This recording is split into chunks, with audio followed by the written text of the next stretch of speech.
Madame, monsieur, bonsoir. Très heureux de vous retrouver en direct sur Canal Algérie pour parler de sport. Et Canal se met ce soir à l'heure des Jeux méditerranéens. On va commencer le compte à rebours. J-45 jours exactement. Le 25 juin prochain sera donné le coup d'envoi de ces Jeux oranais, ces Jeux algérois qui vont accueillir tous les pays du bassin méditerranéen, bien évidemment. On va revenir sur ces quelques jours. Hein. Il reste moins de 50 jours avant les Jeux.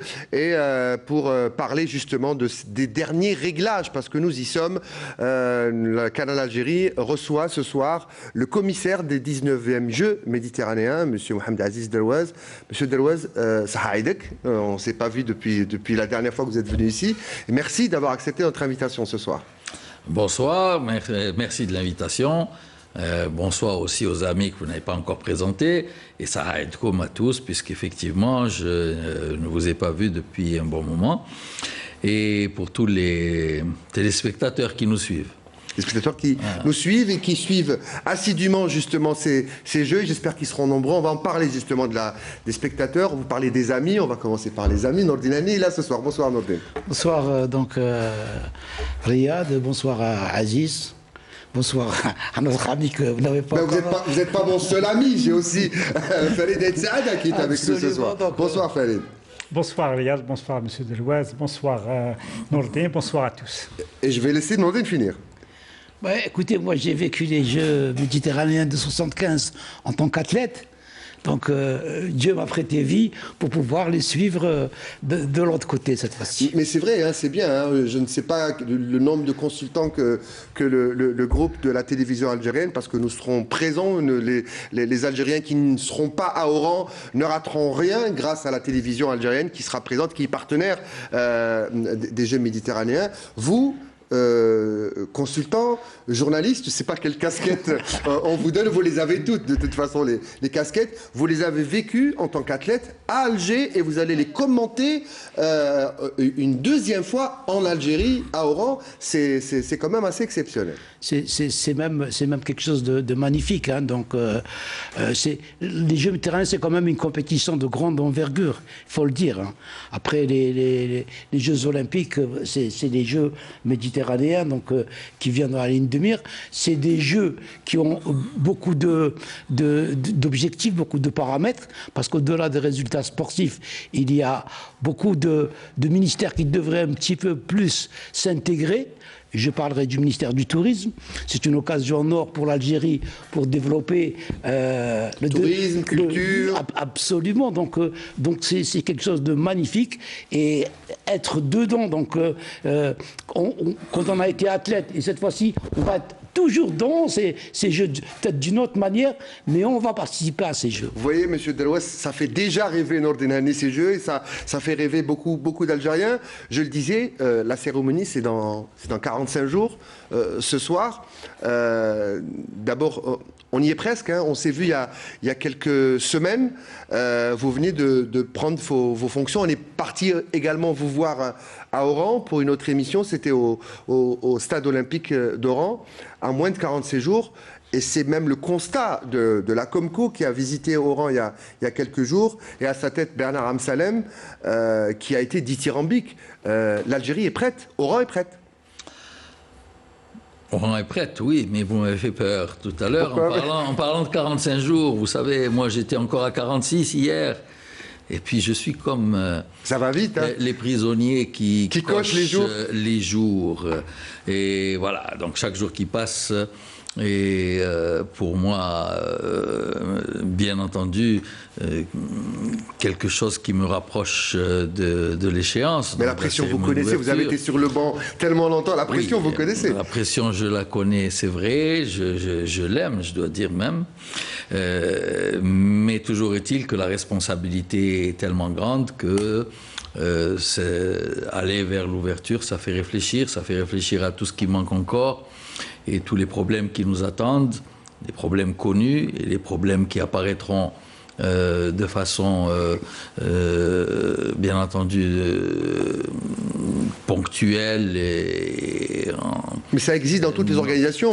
Il y a des existe. petits problèmes qui surgissent dans les derniers jours, les dernières minutes. À quoi, bien entendu, il faut s'attendre. Et d'ailleurs, hier, j'ai décidé la création d'une cellule de crise, une commission ad hoc, que j'ai confiée à 2 personnalités sportives chevronnées, et pour prendre en charge tout ce qui peut se passer et qui peut se passer sur un site sportif en compétition, sur un site sportif en entraînement, sur un lieu de transport, au village olympique et que sais-je, même dans un lieu culturel où se trouveraient tout ce des qui se sportifs passe ou des dirigeants. au jeu concerne le COJM, tout ce qui est et transport, et hébergement des athlètes, la restauration, les lieux de compétition, l'organisation des compétitions. Tout ça, vous devez le gérer, vous devez vous préparer à le gérer à partir du 25. Absolument, et même les manifestations culturelles, les organisations de circuits touristiques. Donc c'est effectivement une dimension, comme l'a rappelé Nordin, d'un événement qui est juste en dessous des Jeux Olympiques. Parce qu'on connaît en dessous des Jeux Olympiques les événements continentaux. Il y a les Jeux africains, il y a les Jeux panaméricains. Donc ça concerne un continent.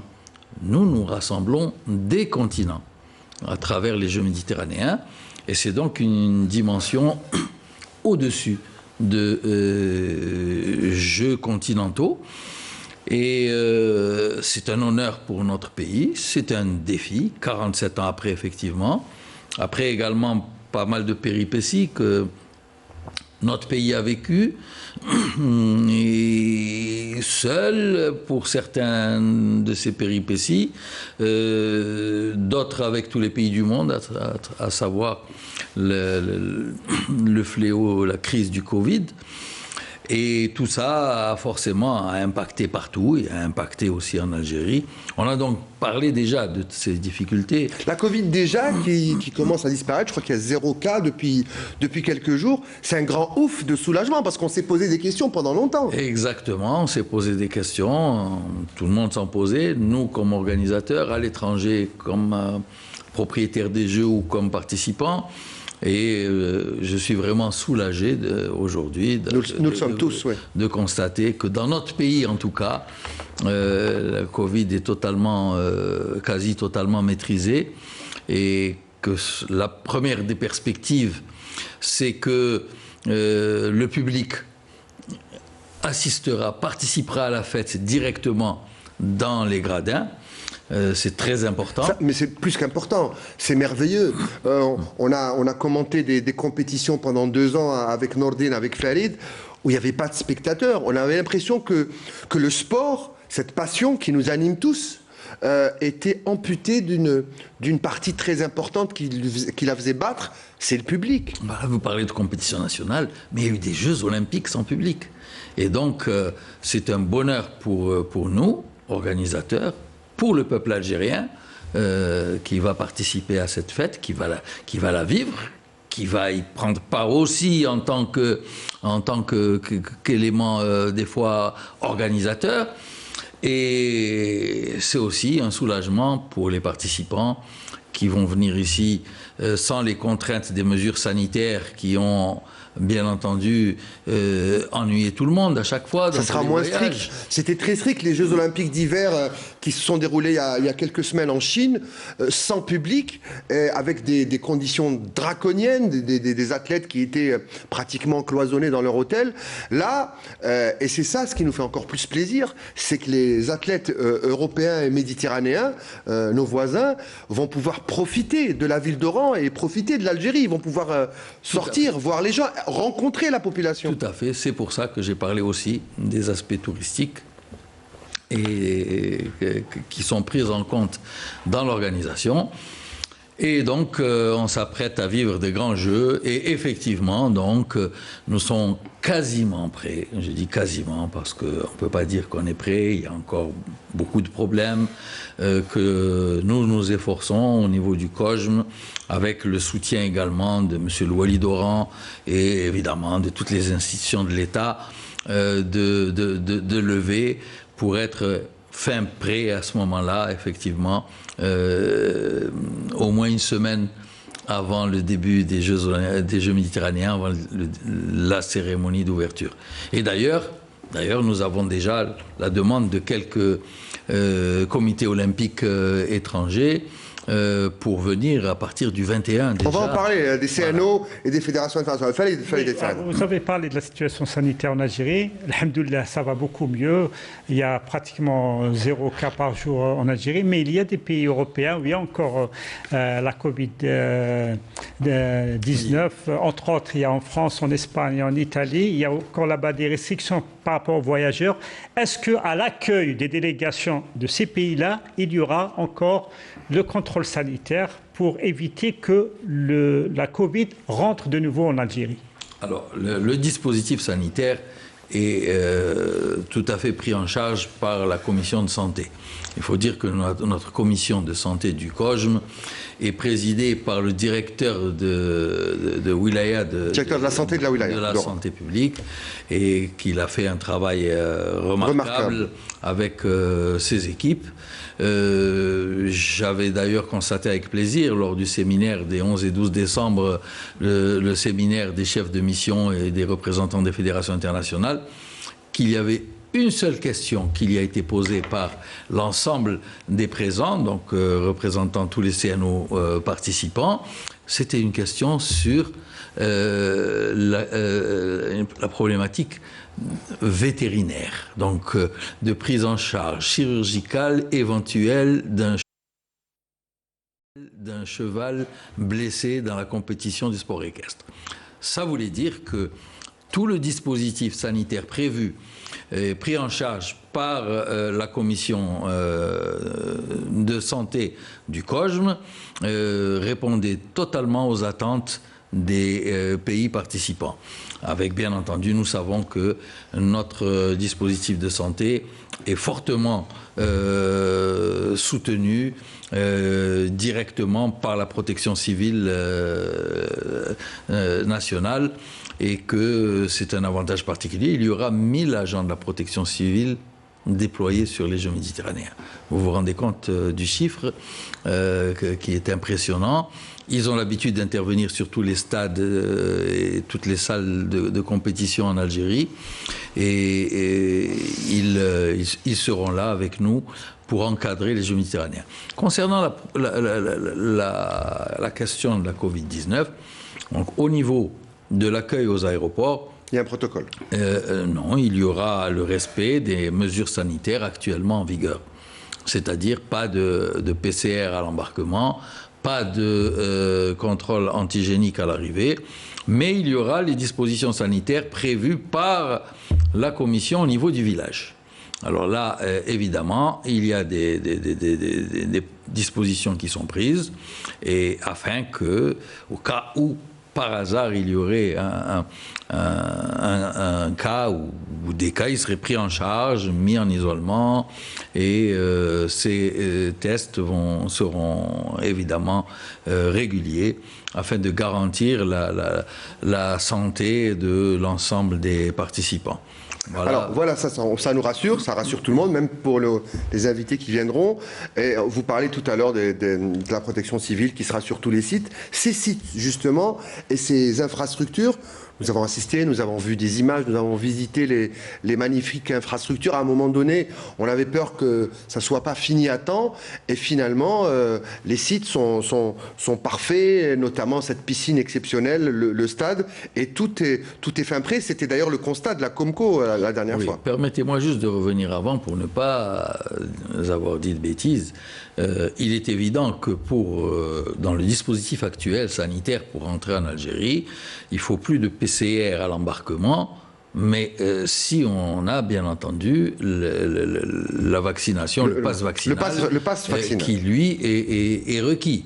Ça c'est normal, autant pour venir en Algérie. C'est les mesures actuelles pour que voyager. Pour aller à l'étranger, absolument. Voilà. Pour revenir à votre... Aux infrastructures, je le disais, elles sont pratiquement toutes finies. Quels détails vous pouvez nous donner sur les infrastructures? Alors, je peux vous faire le commentaire que j'ai eu par le secrétaire général du Comité international des Jeux méditerranéens, M. Iakovos Philippoussis, grec, qui, dans le cadre de l'organisation d'une manifestation honorifique pour les athlètes grecs, s'est assuré, vu le rang qu'il occupe au sein du comité olympique grec, de la projection d'un film sur les Jeux méditerranéens et les infrastructures sportives. Et lorsque les nageurs grecs qui étaient primés, qui étaient là, ont vu le bassin, le complexe nautique, ils ont été tellement impressionnés qu'ils veulent vivre les Jeux, malgré la proximité des championnats du monde de natation, et ils viendront directement du championnat du monde de natation pour participer aux Jeux méditerranéens. Donc on aura la crème des nageurs grecs. Alors, nous aurons au moins la crème des nageurs grecs, et puis vous savez, les athlètes parlent entre eux, les meilleurs athlètes d'Europe, bien entendu, parlent entre eux, et ils vont transmettre cette impression positive qu'ils ont eue aux autres athlètes pour qu'ils soient présents. Florent Manodou était annoncé, c'était l'expression de son vœu personnel de participer aux Jeux méditerranéens. Et je pense que le maintien des championnats du monde ne va pas le perturber et qu'il viendra aussi. Voilà le genre de champions qui seront ici pour vivre les Jeux méditerranéens. D'ailleurs, la délégation française sera de 540 membres. Égyptiens, 500 aussi, 500 athlètes. Les Égyptiens, on a eu une petite inquiétude parce que le comité olympique égyptien a manifesté des velléités, enfin c'était un peu un petit chantage, je pense, vis-à-vis de leurs autorités sportives, qui ont confirmé au niveau du ministère des Sports égyptien la participation donc très importante de 500 athlètes. Voilà, du sport égyptien. Et on sait très bien que les Italiens seront au moins aussi nombreux que les Français. Les Espagnols sont annoncés autour de 300. Les Croates sont annoncés à 190. Voilà, enfin... Je sais que dans le tournoi de football, il y a une excellente équipe espagnole, italienne. Les Portugais seront là aussi dans le football. Les Turcs aussi. Absolument, les Turcs. Monténégro, je crois, Croatie aussi, pour le tournoi de football. Juste pour terminer avec le complexe nautique, qu'est-ce que vous pouvez nous dire? Quelle est la particularité de ce bassin en inox? Tout le monde dit que c'est assez exceptionnel. C'est un nouveau procédé, et donc nous sommes fiers en Algérie d'avoir un complexe nautique avec des bassins en inox qui aujourd'hui vont s'imposer comme la technologie moderne pour réaliser ces bassins qui ont peut-être une influence sur la performance. Ça, c'est pas à moi de le dire, c'est les spécialistes de natation. En tout cas, on le verra à l'issue de la compétition de natation dans ces Jeux. Alors, à côté de ça, il y a également une magnifique salle omnisport dont nous avions besoin. Rappelez-vous, nous avons organisé il n'y a pas très longtemps des championnats du monde de moins de 21 ans de handball. Qui, malheureusement, dans la salle Harsha, qui heureusement c'est un joyau, c'est vrai, mais qui est petit pour l'affluence du public algérien pour cette discipline en tout cas. Quand on compare avec la salle du Caire, où j'avais commenté une finale de championnat d'Afrique, c'est 30 ou 35 000 places. 30 000 places. 30 000 places dans une salle. On construit une enceinte pour le handball. Bon, là, je prêche un convaincu, bien évidemment. Oui, tout à fait.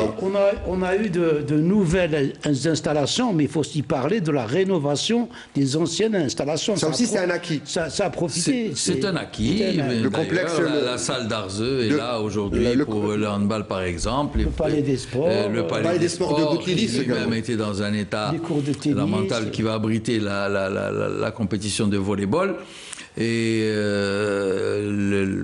les cours de tennis, nous allons avoir des infrastructures, bon, celles-là qui vont être dans l'éphémère, mais qui seront de grande qualité pour les compétitions qui nous attendent, à savoir le CCO, Centre des conventions d'Oran. Ça va être une première hein, dans les Jeux méditerranéens qu'il y ait un hall d'événementiel et de salons qui va abriter des événements sportifs. Donc 5 disciplines pour le CCO et 3 disciplines pour l'ancien palais des expositions d'Oran, à côté du palais des sports d'Oran, Hamoum Boutlilis.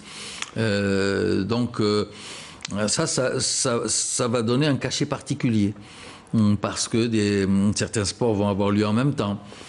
C'est donc... et puis c'est au cœur de la ville d'Oran. Exactement, c'est ce que j'allais dire. C'est au cœur d'Oran. C'est créer des espaces de vie qui vont rassembler des populations en fête. Voilà, pour, et puis les gens pourront se balader, événements. c'est pas très loin, pourront aller d'une compétition à une autre compétition, d'une discipline à une autre, etc. Et en face du Palais des Sports Hamoum Boutlilis, à côté donc du Palais des Expositions, en face il y a une piscine olympique qui a été également totalement rénovée, et avec une nouvelle toiture qui va abriter la compétition du water-polo masculin.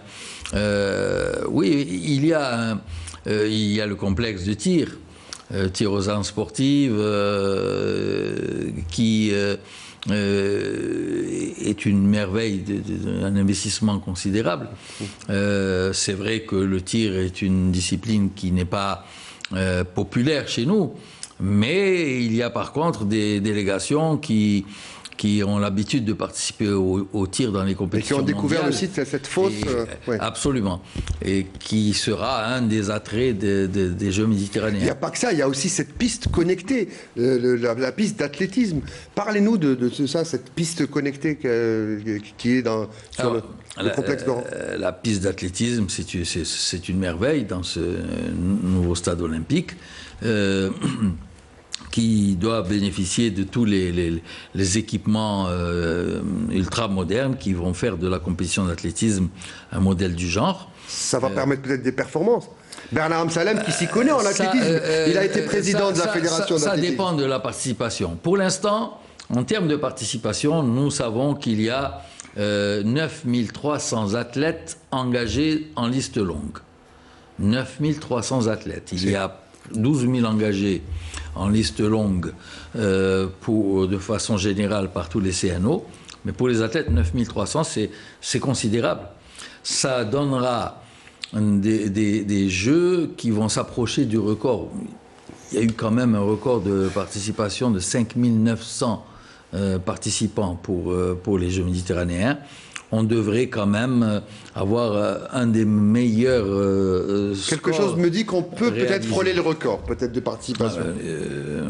J'espère pas, hein, je vous garantis, parce que le village est dimensionné pour recevoir 4230 athlètes et dirigeants. Nous avons décidé c'est le souhait du CIJM et des CNO, de domicilier la voile dans le complexe nautique des Andalouses, par rapport à la distance qui est quand même importante entre le centre-ville d'Oran et un peu sinueuse aussi, et les Andalouses, surtout la sortie d'Oran. Ce qui fait qu'il va y avoir là-bas un village annexe.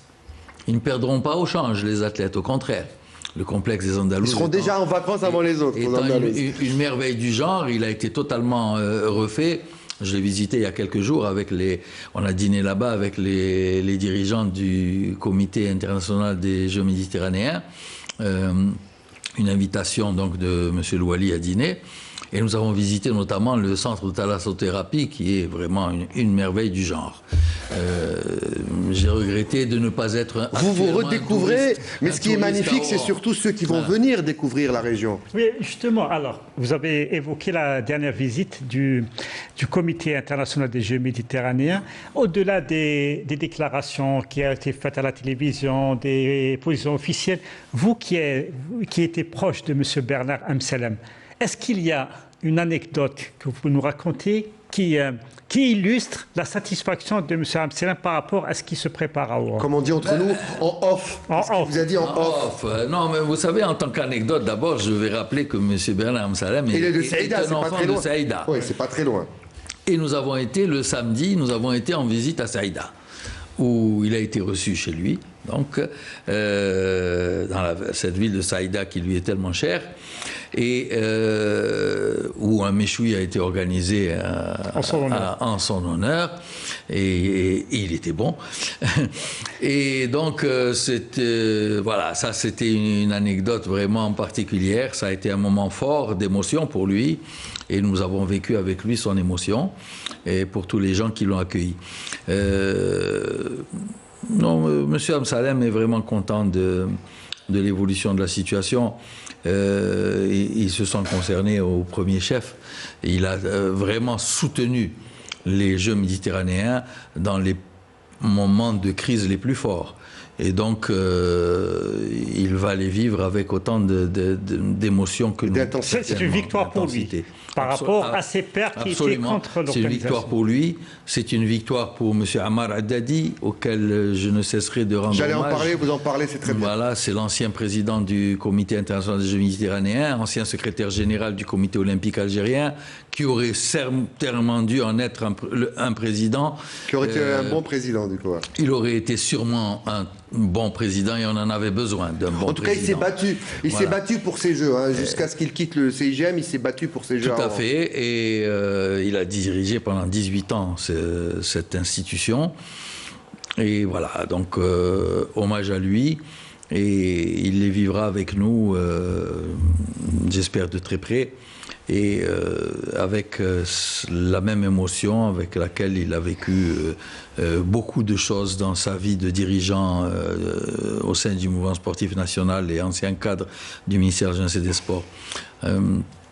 Voilà, donc pour d'autres anecdotes, Allez-y, on finit avec les anecdotes, après on parle des délégations. D'autres anecdotes, je ne peux pas en avoir. Je dis simplement qu'il y a cette satisfaction. Et ce que M. Amselem déclare aux médias, c'est ce qu'il pense. Voilà. Et il ne passe pas de pommade. Il est réellement satisfait parce qu'on revient de loin. Et il le dit. Et il n'est pas le seul à le dire parmi les membres du CIGM. Mais bon, on était très loin il y a un an avec la Covid et tout, mais finalement on doit se dire du côté du CIGM qu'impossible, c'est pas algérien. Hein. Même si on est très en retard jusqu'à la fin, on sera prêt. Voilà, je rappelle que le secrétaire général et le président avaient utilisé le terme de miracle. Voilà. Alors, comme anecdote, je peux ajouter que le président de Hawa, Oran Saïda, donc Qadi, lorsque Amselem était venu la première fois, il m'avait envoyé un message pour dire qu'il avait été à l'école avec lui et tout. Donc c'était vraiment quelque chose qui avait oui, d'ailleurs, on a été voir à l'école, on a vu les anciens registres de l'école de Saïda des années. Alors, ils ont les registres depuis 1914. Alors, bon. Donc, il y était. Alors, on va continuer avec les délégations qui arrivent et les athlètes. Comment ça va se passer? Est-ce que les accréditations et badges font aussi office de visa? Comment se fait l'organisation de l'entrée sur le territoire? Pour une première dans notre pays, et il faut saluer la décision de M. le Président de la République qui a accédé aux vœux de M. Qui a été salué par le président du CIGM, qui l'a remercié. M. David Tisano. Et donc les participants vont bénéficier de ce privilège extraordinaire de rentrer avec la carte d'accréditation qui fera office de visa. Donc le tout est fait pour que nos invités n'aient absolument aucun problème pour rejoindre leur lieu d'hébergement en faisant un bon voyage, en étant bien reçus à l'aéroport, comme maintenant depuis toutes les récentes visites du CIJM, ils en ont pris l'habitude, ils sont reçus dans les meilleures conditions. Il n'y a pas d'incident à l'arrivée, ils sont bien reçus aussi à l'hôtel. Et donc, voilà, le principe, c'est ça. Ça me permet de saluer aussi pardon, et je sais que vous allez en parler même brièvement, on salue une commission dont on ne parle pas beaucoup, mais qui fait un travail remarquable et qui, dans son travail, c'est aussi, bien sûr, l'entrée, la sécurité, le confort de nos invités. C'est la commission de sécurité de ce COJM qui fait un travail absolument impeccable. C'est d'ailleurs, je dois dire, la seule commission qui était conforme au décret qui a créé le COJM et qui, dans sa composition, rassemble tous les corps de sécurité de notre pays et qui est vraiment à la hauteur et même, je dirais, à l'avant-garde de certaines questions. Je vais vous dire par exemple que pour les billets d'accès au stade, il y a un dispositif qui est mis en place, qui n'est pas encore réglé à 100%, mais c'est à l'initiative de la commission de sécurité. C'est une application qui devrait permettre d'avoir les billets en ligne pour la première fois dans l'histoire du sport algérien.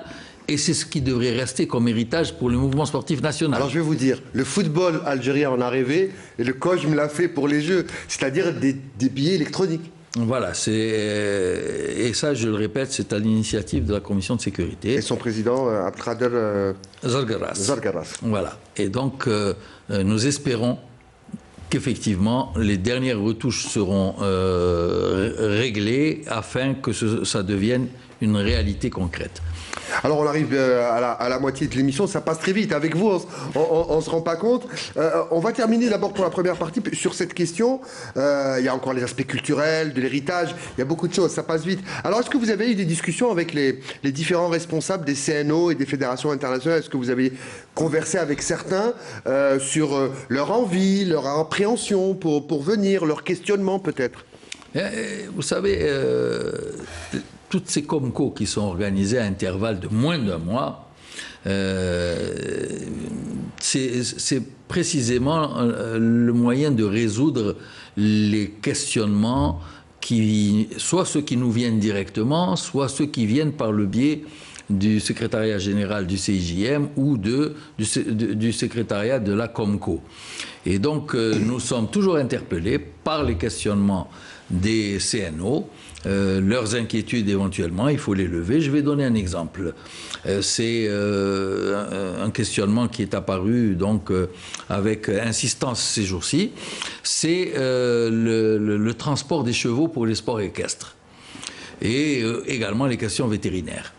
Alors, pour ce questionnement, moi, immédiatement, je demande le concours des institutions de l'État et des ministres concernés qui sont mobilisés suite aux instructions de Monsieur le Président de la République.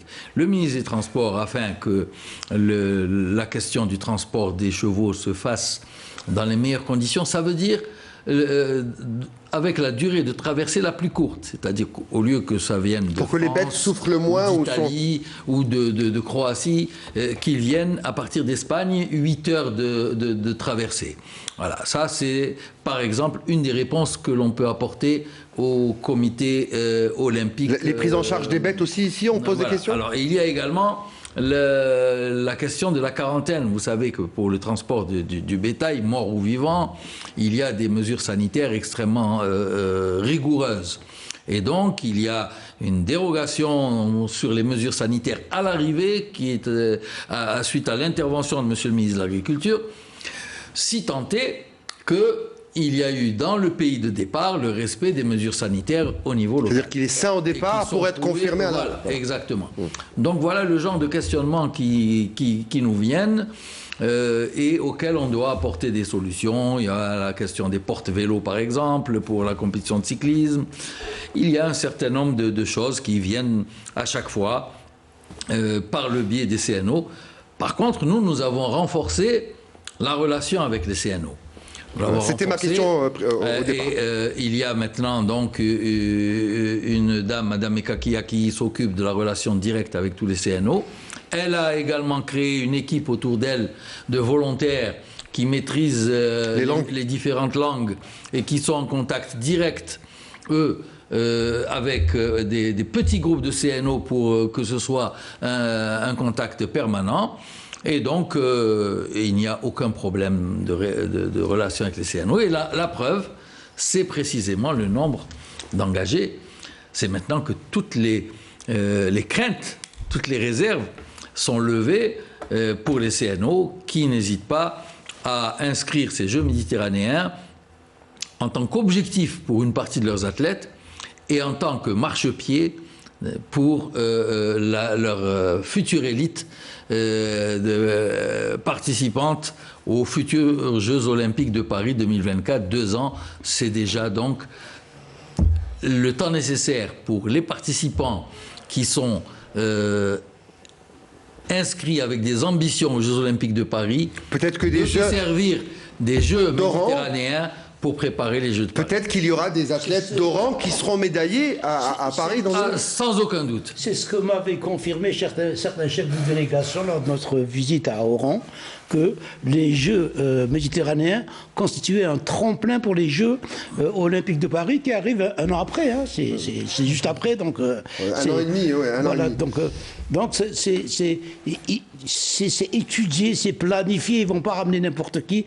C'est des gens qu'on prépare pour des échéances futures. Mieux encore, on peut dire que pour un certain nombre de disciplines, ça va être une préparation directe à des championnats du monde. Soit des championnats du monde qui viennent là tout de suite après. Juste après les Jeux. Et il n'y en a pas beaucoup pour l'été 2022. Il y a l'athlète, je crois. Et à l'athlétisme, oui, absolument. Mais 2023 va être une année intense pour des championnats du monde.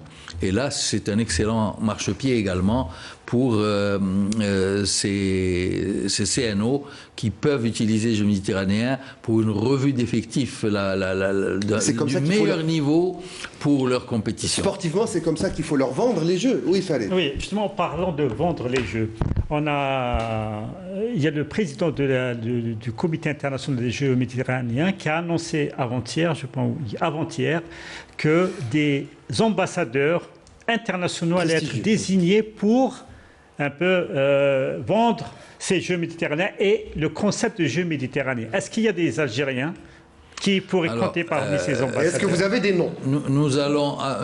je ne vais pas vous donner de nom, je vais vous dire pourquoi. Parce que nous avons confié la mission, pour ne pas faire d'erreur, à la commission des athlètes du comité olympique algérien de nous proposer les noms qui, selon leurs paramètres, feront de prestigieux ambassadeurs. Merci pour m'assister à cette réponse. Et nous avons reçu leur liste. Nous allons travailler dessus ce jeudi qui vient pour déterminer finalement notre choix définitif sur la liste d'ambassadeurs et également pour programmer l'action de ces futurs ambassadeurs dans la promotion des Jeux, ici ou à l'étranger. Donc voilà, c'est une opération imminente. Il y a, il faut le rappeler, certaines personnalités déjà désignées ambassadeurs. Il y a l'athlète Nouria Benida Merrah qui a été désignée déjà depuis longtemps, avant même que je sois moi mis dans... elle avait fait des campagnes avec les bénévoles, elle a planté des arbres aussi autour du complexe. Et il y a également une membre de Madame Yacout de l'Observatoire national de la société civile, et c'est très important pour la ville d'Oran, pour la participation de la société civile de la ville d'Oran à la promotion des Jeux. Et on va donc compléter cette liste d'ambassadeurs, pas seulement avec des sportifs, mais peut-être également avec des influenceurs. Des artistes aussi. Voilà, des artistes influenceurs qui puissent porter la bonne parole, et surtout pour ceux qui ont un auditoire extrêmement... qui sont très suivis. Voilà, très suivis. C'est la mode. Justement, en parlant de la médiatisation, il y a une annonce qui a été faite encore hier, c'est qu'il y a déjà, jusqu'à maintenant, jusqu'à hier, 8 pays, 8 télévisions nationales qui ont acheté les droits de diffusion des Jeux méditerranéens en attendant d'autres pays. Donc on s'attend à une diffusion internationale, surtout que le président du CIJM a annoncé l'achat des droits par l'Eurovision, donc l'Eurovision qui est une confédération de télévision nationale européenne. Est-ce que vous vous attendez à une couverture médiatique internationale digne de la valeur de ces Jeux? Alors, je voudrais d'abord rectifier, il ne s'agit pas d'achat des droits pour l'instant. En tout cas, il reste une zone d'ombre avec le CIJM et, sur cette question, parce que les droits, c'est nous qui les avons achetés. C'est les droits d'organisation qui comportent les droits de télévision et de publicité. Donc nous pouvons au moins affirmer que la télévision algérienne va bénéficier de tous les droits de retransmission. Tous les droits. Et sans limite à la terrestre. Voilà. Ça, c'est une chose très importante et il faut le dire. Maintenant, le CIJM a signé une convention avec l'Eurovision. Quel que soit ce que comporte cette convention, j'ai décidé de ne pas être un obstacle. Parce que nous voulons que les Jeux méditerranéens soient regardés par le plus dans le plus grand nombre de pays possible. Et ça, effectivement, ce sera l'Eurovision est un levier pour ça, et ce sera leur mission à côté de celle de la télévision algérienne. Voilà ce que je peux ajouter à ce commentaire que vous avez fait. Alors, on va continuer. C'est bien que vous nous donnez quelques petites informations. On va parler de l'aspect culturel aussi. Il y aura beaucoup de choses. On va parler de la gastronomie, mais on va aussi parler du patrimoine culturel algérien, qui sera très certainement et qui se révélera dans les télés du monde, vous en parliez Farid, lors de la cérémonie d'ouverture et de clôture. Alors, d'abord, qu'est-ce que vous pouvez nous dire? Est-ce que vous pouvez nous dire, même si ça sera une surprise, qu'est-ce que vous pouvez nous dire un peu sur cette cérémonie d'ouverture qui se prépare Alors, oui, j'avais déjà dit il y a même des castings qui ont été faits. Cette cérémonie serait grandiose, à la hauteur des aspirations de notre population, à la hauteur des aspirations du président de la République. Donc cette cérémonie sera grandiose. La cérémonie de clôture également ne sera pas négligée. Mais vous savez que c'est un moment quand même moins fort que le moment de la cérémonie d'ouverture. Le mot est déjà fort, vous dites grandiose. Voilà, j'ai dit grandiose, exactement. Et vous avez dit aussi avec justesse que le casting a été fait, qui a permis de sélectionner déjà 350 jeunes figurants, garçons et filles, et qui vont maintenant passer à l'entraînement. Il y aura également une deuxième phase de casting pour ces figurants encore, pour compléter le nombre, mais surtout un complément de professionnels qui vont être cherchés au niveau des ballets professionnels algériens. Des danseurs de ballet professionnels. Voilà, qui vont donner un côté plus... parce que ça dépend des tableaux. Plus artistique. Des tableaux, voilà, qui nécessitent... Est-ce qu'on n'aura que sur la pelouse, sur les gradins? Non, sur la pelouse, sur la pelouse. Est-ce que vous pouvez nous donner au moins... Tout en respectant la pelouse, n'est-ce pas? Oui. Voilà, est-ce que vous pouvez nous donner à peu près la durée de cette cérémonie? La cérémonie d'ouverture durera 2 heures. Waouh, magnifique. 120 minutes. Tandis que, y compris avec les obligations protocolaires, les discours que l'on voudra de toute façon très courts, ils sont minutés. Les jeux. Voilà, bien entendu, les hymnes, etc. Et la cérémonie de clôture, 70 minutes.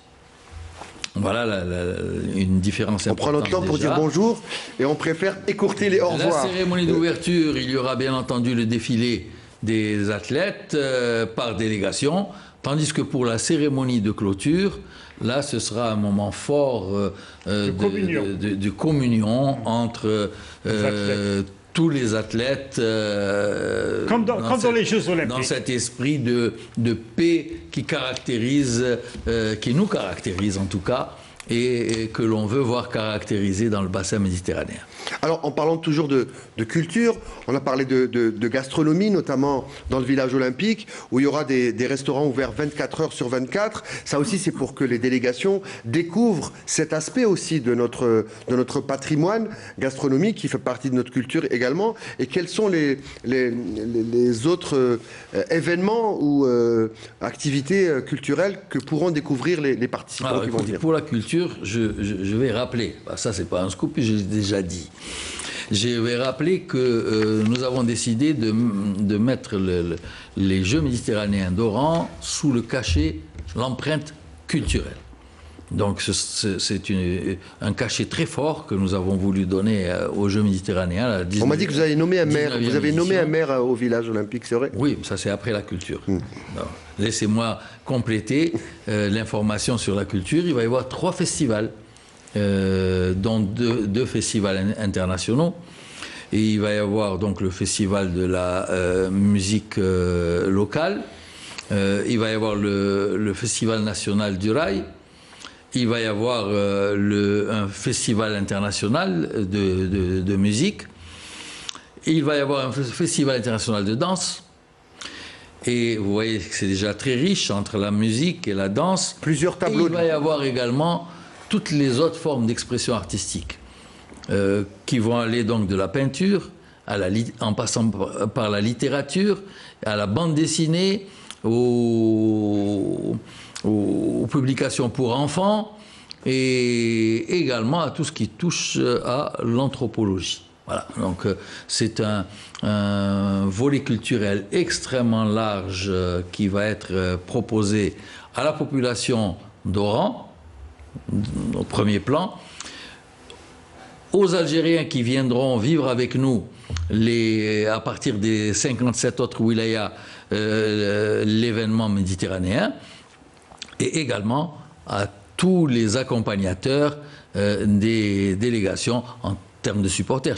Je ne parle pas des accompagnateurs dirigeants sportifs, je parle de tous ces gens pour lesquels déjà des agences de voyage posent des questions sur la façon de les faire venir ici. Et de les accueillir. Ma question c'est, où est-ce qu'on va accueillir tout ce beau monde? Alors, il y a énormément d'hôtels à Oran, il y a plus de 170 hôtels. Il y a une explosion d'hôtels. Il y a plus de 170 hôtels à Oran, et donc il y a vraiment les capacités d'accueil tant à Oran que dans les wilayats environnantes, puisque la wilaya de Mostaganem n'est qu'à 80 km, c'est-à-dire une demi-heure de route.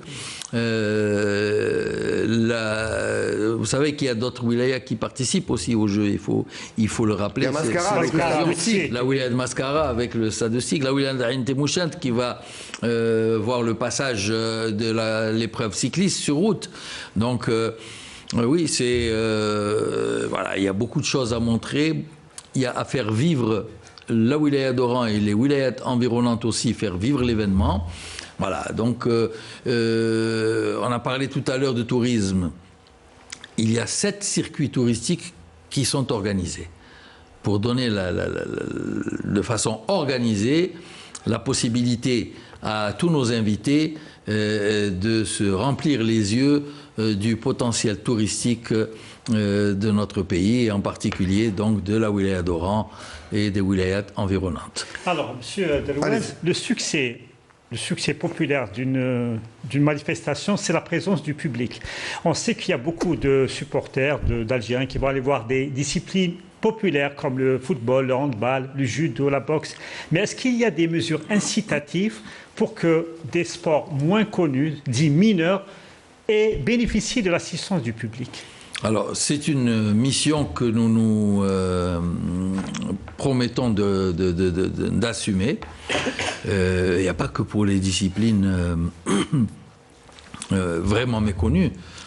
Vous savez, remplir un stade de 40 000 places pour une compétition d'athlétisme, ça n'est pas une mince affaire. Et donc, c'est un objectif, pas de le remplir, mais au moins qu'il soit vraiment très bien garni. D'abord, pour montrer aux Algériens toute la dimension et l'attractivité de l'athlétisme au plus haut niveau, et également pour saluer les performances des athlètes qui ont besoin de la présence des spectateurs pour se surpasser et approcher les records, comme le disait Riyad tout à l'heure. Voilà, donc nous allons faire en sorte, avec une forte participation de la société civile, comme je disais tout à l'heure notamment, de remplir cette mission pour que le public soit présent dans toutes les épreuves sportives. Mais vous savez déjà qu'avec plus de 4000 participants, il y a déjà matière à remplir les tribunes, déjà souvent exiguës pour les infrastructures secondaires, c'est-à-dire, je veux parler par là de celles qui ne sont pas les infrastructures nouvelles.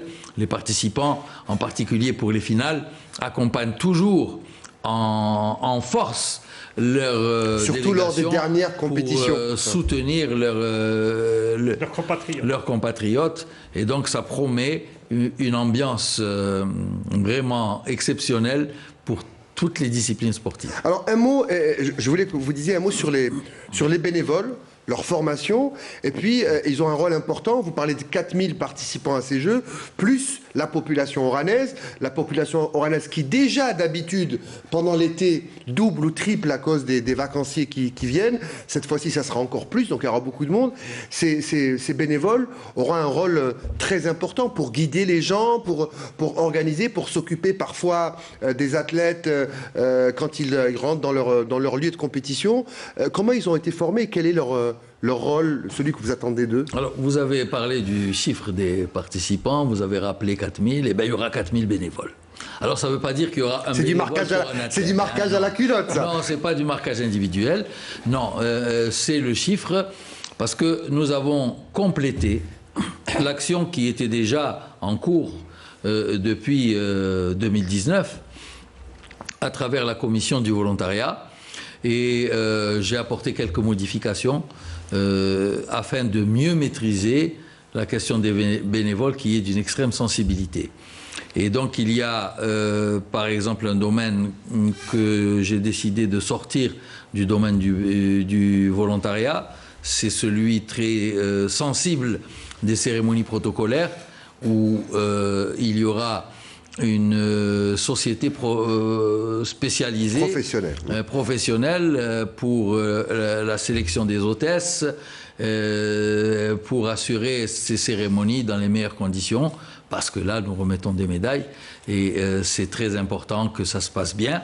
Les athlètes qui ont gagné le mérite et la levée des couleurs aussi, que tout se passe très bien. C'est un moment solennel important. C'est un mouvement solennel important. Alors, le moment passe très vite. Normalement, le temps de l'émission est terminé. Je vous laisse finir sur ça. On va aborder une des compétitions qui sera le plus relevée, c'est la compétition de handball, et je donnerai la parole à un autre. Je voulais simplement dire donc que nous sommes revenus maintenant à la demande très précise des commissions pour mettre à leur disposition le nombre de bénévoles nécessaires et bien formés directement en relation avec l'activité qu'ils vont avoir à assumer.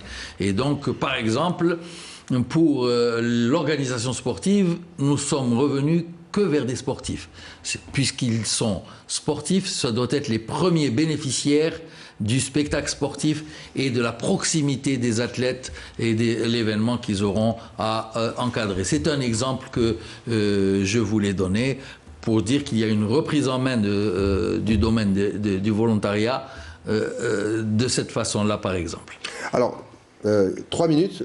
En 3 minutes, ce sera la question et la réponse de M. Delouet sur la compétition de handball proprement dite. La compétition de handball, elle devrait être relevée. Il n'y aura peut-être pas les équipes A, puisque juste après les Jeux méditerranéens, on a fait coïncider donc, les championnats d'Afrique. Mais beaucoup d'équipes, à l'image de l'Égypte, qui ont, dans toutes les catégories, donc des U17 jusqu'aux seniors, donc participent à des championnats du monde et ont de grandes équipes. les Français. C'est quoi, c'est des espoirs, des U23? C'est des U21, c'est des U21, donc c'est des jeunes espoirs qu'on prépare pour le futur, donc c'est des équipes qui seront très fortes, donc la compétition... C'est quoi, c'est des joueurs qui seront dans les championnats du monde dans 2-3 ans, c'est ça? Mais absolument. Alors, il y a deux façons de...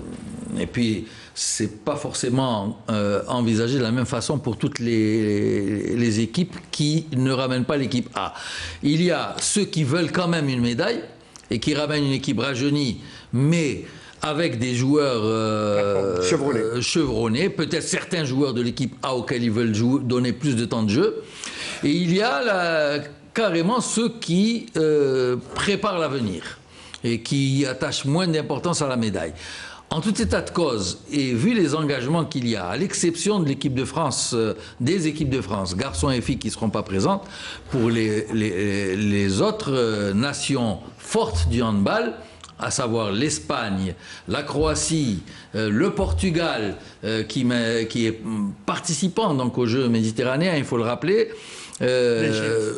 l'Égypte, la Tunisie, toutes ces nations-là vont participer. L'Italie, bien entendu, la Turquie, la Grèce, qui ne sont pas, qui sont au second plan des nations européennes, mais qui restent des équipes nationales de grande qualité. Donc tout ce monde-là sera présent.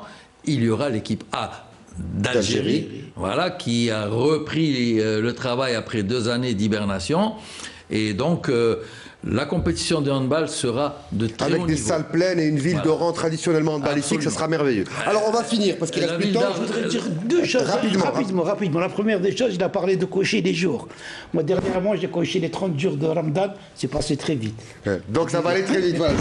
Et puis la deuxième chose, le plus grand défi pour l'Algérie, c'est que l'Algérie, ces derniers temps, donc... on n'a pas beaucoup parlé de l'Algérie. Donc ça va être une fenêtre qu'on va ouvrir sur le monde. Donc, en plus avec une belle vue en plus. C'est ça le plus grand défi pour ces Jeux méditerranéens. Tout à fait. C'est ça le plus grand défi. L'Algérie doit réussir de grands jeux pour affirmer sa capacité à organiser de grands événements dans tous les domaines et à s'élever et montrer qu'elle se porte bien. Qu'elle se porte bien, voilà, à s'élever dans tous les domaines, au meilleur niveau de toutes les nations du monde. Alors, pour terminer, à votre avis, ces Jeux, et après ces Jeux, on a le temps de grainer les jours, comme vous dites, et de les vivre, ces Jeux, mais quel héritage vont laisser ces Jeux, d'abord à la ville et aux habitants d'Oran et à notre pays?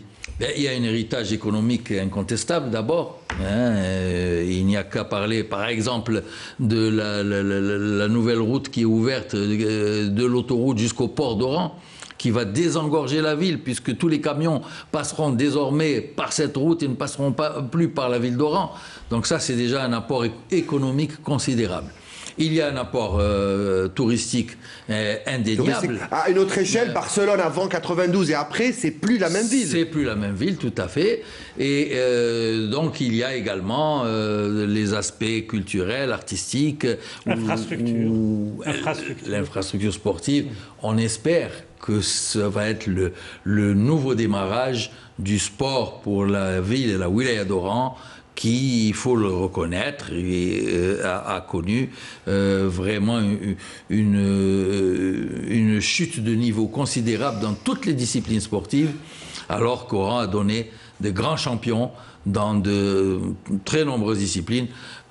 Je peux personnellement témoigner de ce que Oran a apporté au handball national et donc international. À la natation. La natation, bien entendu, avec Salim Iles, qui était lui directeur général des Jeux, Afen Zaza, Sofiane Bouchkour, et j'en passe, bien entendu, de champions de la natation algérienne produits par la ville d'Oran. Alors votre dernier mot, votre dernier message, parce qu'on va se revoir bientôt. Très certainement, dans moins d'1 semaine, on va vous retrouver à Oran. Votre dernier mot, parce qu'il ne reste plus de temps dans l'émission. Vous savez, mon dernier mot, c'est toujours en direction du public algérien, de la société algérienne, de vivre cet événement avec ferveur, d'être indulgents pour tout ce qui leur semble être des imperfections parce que ils ont peut-être des fois une appréhension à rejoindre la ville d'Oran. Il y a les conséquences de la Covid qui ont fait que le domaine des transports a été bien entendu un problème dont ont souffert les Algériens. Par contre, il va y avoir le nouvel aéroport de la ville d'Oran le nouvel aérogare qui va donner la possibilité au contraire aux Algériens d'être présents. Donc, venir vivre avec nous ces Jeux, faire la fête ensemble, parce que nous avons besoin de faire la fête. Après le Covid, c'est un... En fait, pour résumer, il faut venir à Oran, tous les Algériens, parce qu'eux aussi feront les Jeux en venant à Oran. Merci, monsieur Aziz Delouez, d'être venu ce soir sur le plateau de Canal Algérie. On vous retrouve très vite à Oran pour vivre ces Jeux. Merci Khalid, merci Nordine, merci à tous d'avoir été avec nous. On a un peu gratté quelques secondes. On se retrouve en tout cas pour ma part la semaine prochaine, même heure, sur la même chaîne, 21h pour un autre numéro de Va y avoir du sport. Bonsoir.